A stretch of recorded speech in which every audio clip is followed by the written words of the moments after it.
वासना देवी मंदिर के महंत यति नरसिंहानंद सरस्वती जी के सिर को तन से जुदा करने अर्थात उनका सिर काटने की धमकी देने वाले इस्लामिक कट्टरपंथी भारत को शरिया अर्थात इस्लामिक कानूनों के अनुसार चलाना चाहते हैं, या यूं कहें भारत में शरिया लागू करने के लिए पूरी तरह से प्रयासरत हैं। वैसे ये पहली घटना नहीं है जब मजहबी कट्टर मुसलमान दूसरे धर्म के लोगों पर ईश निंदा का आरोप लगाकर उनकी जान के दुश्मन बन गए हैं।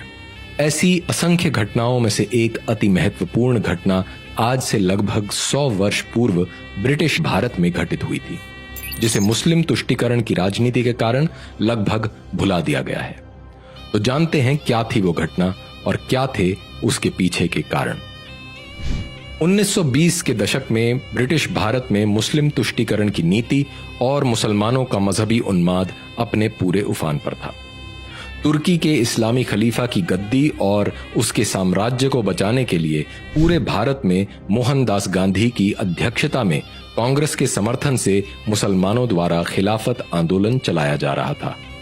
पूरे भारत में धर्मांतरण, क्रूरता और वहशीपन की घटनाएं अपने चरम पर थीं।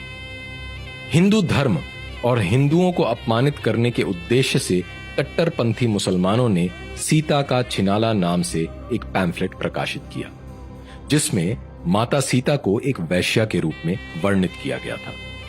सन 1923 में मुसलमानों की ओर से 2 और पुस्तकें 19वीं सदी का लंपट महर्षि और कृष्ण तेरी गीता जलानी पड़ेगी प्रकाशित हुई थी।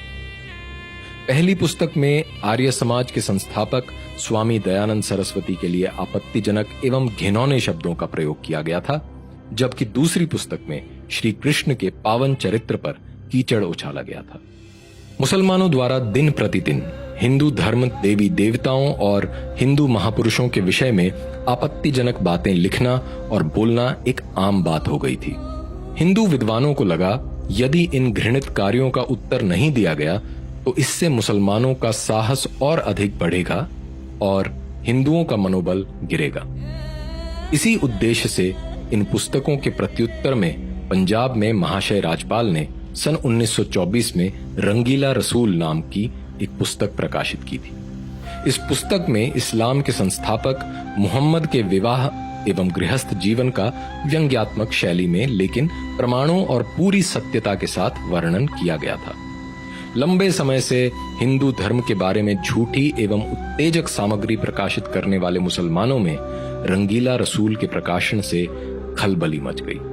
मुसलमानों ने महाशय राजपाल के खिलाफ आंदोलन छेड़ दिया। महाशय राजपाल पर इस पुस्तक के प्रकाशन पर रोक लगाने और इसके लेखक का नाम बताने के लिए दबाव डाला जाने लगा। मुसलमानों द्वारा महाशय राजपाल को धमकी भरे पत्र भेजे जाने लगे। मस्जिदों से इनके खिलाफ भड़काऊ ऐलान होने लगे और फतवे निकाले जाने लगे। मोहनदास गांधी ने भी अपनी मुस्लिम परस्त नीति के तहत यंग इंडिया में महाशय राजपाल के खिलाफ बड़ा भड़काऊ लेख लिखा। गांधी ने कहा, एक तुच्छ पुस्तक विक्रेता ने कुछ पैसे बनाने के लिए इस्लाम के पैगंबर का अपमान किया है। इस प्रकार की पुस्तक लिखने वालों को मुसलमानों द्वारा स्वयं सजा दी जानी चाहिए। कांग्रेस अध्यक्ष रह चुके मौलाना मोहम्मद अली ने दिल्ली की जामा मस्जिद में एक विशाल सभा को संबोधित करते हुए घोषणा की कि काफिर राजपाल को बख्शा नहीं जाएगा और मुसलमानों को रसूल के लिए जिहाद करना चाहिए। पंजाब सरकार ने भारतीय दंड संहिता की धारा 153A के तहत महाशय राजपाल के खिलाफ तो मामला दर्ज करने का आदेश दे दिया, किंतु हिंदुओं के खिलाफ पुस्तकें प्रकाशित करने वाले मुसलमान अली कासिम के खिलाफ कोई कार्यवाही नहीं की। इसी मजहबी तुष्टीकरण नीति के तहत ही 1927 में भारतीय दंड संहिता अर्थात इंडियन पीनल कोड में सेक्शन 295A जोड़ दिया गया, जिसका उपयोग आज भी कट्टरपंथी मजहबी समुदायों के द्वारा लोगों की आवाज दबाने के लिए समय समय पर किया जाता रहता है।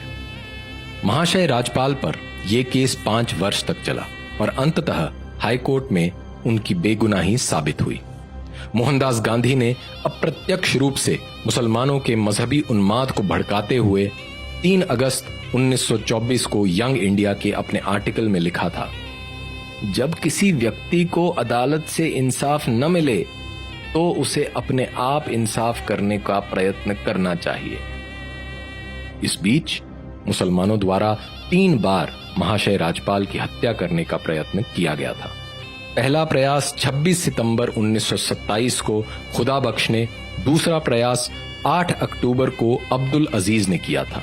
महाशय राजपाल पर तीसरा हमला 1.5 वर्ष बाद 6 अप्रैल 1929 को इल्मुद्दीन नामक मुसलमान ने किया था, जो जानलेवा साबित हुआ। इल्मुद्दीन ने महाशय राजपाल की छाती में छुरा घोंपकर बड़ी बेरहमी से उनकी हत्या कर दी थी। मुसलमानों ने हिंदू हत्यारे इल्मुद्दीन को गाजी की उपाधि दी। उसे एक नायक और सच्चा मुसलमान बताते हुए उसके लिए जिंदाबाद के नारे लगाए गए और मस्जिदों में उसके लिए दुआएं पढ़ी गईं। उसे कानूनी सहायता और उसके परिवार को आर्थिक सहायता देने के लिए देश भर के मुसलमानों ने भारी मात्रा में चंदा इकट्ठा किया। इल्मुद्दीन पर महाशय राजपाल की हत्या का केस चला और उसे फांसी की सजा सुनाई गई। मोहनदास गांधी द्वारा कैद आजम कहे जाने वाले मोहम्मद अली जिन्ना ने कोर्ट में इल्मुद्दीन की पैरवी की थी। 31 अक्टूबर 1929 को इल्मुद्दीन को फांसी दे दी गई। उसके जनाजे में 6 लाख मुसलमान इकट्ठा हुए। इतना ही नहीं, मोहम्मद इकबाल ने इल्मुद्दीन के जनाजे में उसे कंधा दिया और कहा, असी वेखदे रह गए ऐ तरखाना दा मुंडा बाजी ले गया। अर्थात हम सब देखते ही रह गए और ये बढ़ई का लड़का सारा सवाब ले गया। मोहम्मद इकबाल ने न केवल इल्मुद्दीन की प्रशंसा की, बल्कि ये भी कहा कि राजपाल को बहुत पहले ही मार दिया जाना चाहिए था। आज ही की तरह उस समय भी एक ओर जहां अपने मजहबी उद्देश्यों को पूरा करने के लिए राजनीति का उपयोग करने वाले मोहम्मद अली जिन्ना, मोहम्मद इकबाल और मोहम्मद अली जौहर जैसे मुसलमान थे, जिन्होंने अपने मजहब को प्राथमिकता देते हुए बिना किसी संकोच एवं दुविधा के एक मुसलमान इल्मुद्दीन का साथ दिया था और रंगीला रसूल के प्रकाशक को ही दोषी ठहराया था, वहीं दूसरी ओर मोहनदास गांधी जैसे तथाकथित हिंदू नेता थे जो हिंदू मुस्लिम एकता के नाम पर हिंदुओं को भ्रमित करते रहे। महाशय राजपाल की इस क्रूर हत्या का बदला लेना तो दूर की बात है, हिंदुओं ने तो जहां महाशय राजपाल को लगभग भुला ही दिया है, वहीं मुसलमानों ने इल्मुद्दीन को एक सच्चा मुसलमान दिखाते हुए उसके ऊपर फिल्मों का निर्माण किया और आज भी लाहौर में लाखों मुसलमान इल्मुद्दीन की कब्र पर इकट्ठा होते हैं और दुआएं पढ़ते हैं। महाशय राजपाल एकमात्र ऐसे हिंदू विद्वान नहीं हैं जिन्हें कट्टरपंथी मुसलमानों के हाथों अपना जीवन गंवाना पड़ा हो। स्वामी श्रद्धानंद और नाथूराम शर्मा को भी क्रमशः अब्दुल रशीद और अब्दुल कय्यूम के हाथों अपना जीवन गंवाना पड़ा था। 100 साल बाद भी भारत में कुछ नहीं बदला है।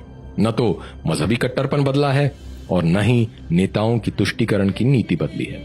आज भी हिंदू उन मूल विहीन दलों के पीछे चल रहे हैं जो अपने राजनीतिक हित साधने के लिए धर्म को केवल एक साधन के रूप में इस्तेमाल कर रहे हैं।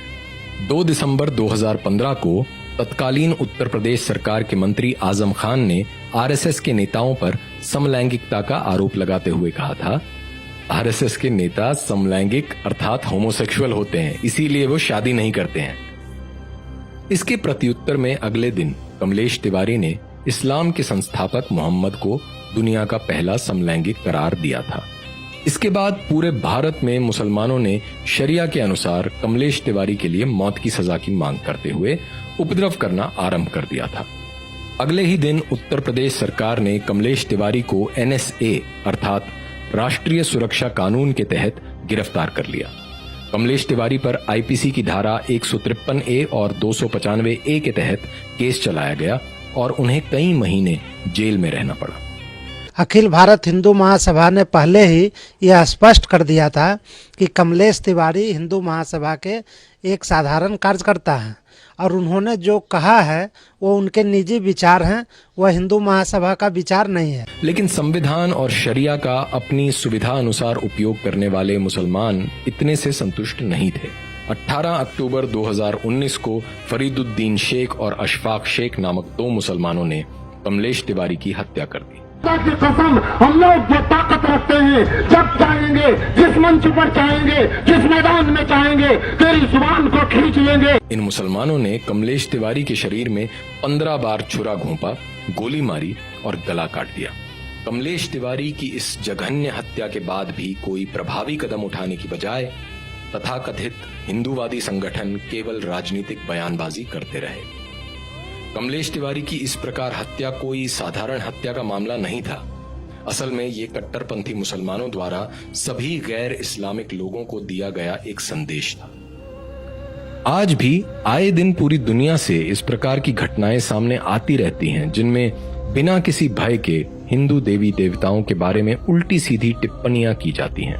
ऐसी टिप्पणियां करने वालों में इतना साहस इसलिए आता है क्योंकि उन्हें लगता है कि हिंदू समाज और हिंदू उनके विरुद्ध कोई प्रभावी कार्यवाही नहीं करेगा। अगर हिंदू समाज इतिहास से न सीखते हुए अब भी अपने धर्म की रक्षा का उत्तरदायित्व अपने ऊपर न लेकर राजनीतिक दलों और नेताओं की ओर देखता है, तो हिंदू सभ्यता को इसके भयंकर परिणाम भुगतने पड़ेंगे। अपने सुरक्षित एवं सुखद भविष्य के लिए प्रत्येक हिंदू को स्वयं को धर्म रक्षक मानना चाहिए और धर्म रक्षा को अपनी सर्वोच्च प्राथमिकता देनी चाहिए। पुनर्जन्म में विश्वास रखने वाले हिंदुओं को बिना किसी भय के एवं पूरी शक्ति से स्वयं अपने धर्म की रक्षा के लिए उठ खड़े हो जाना चाहिए।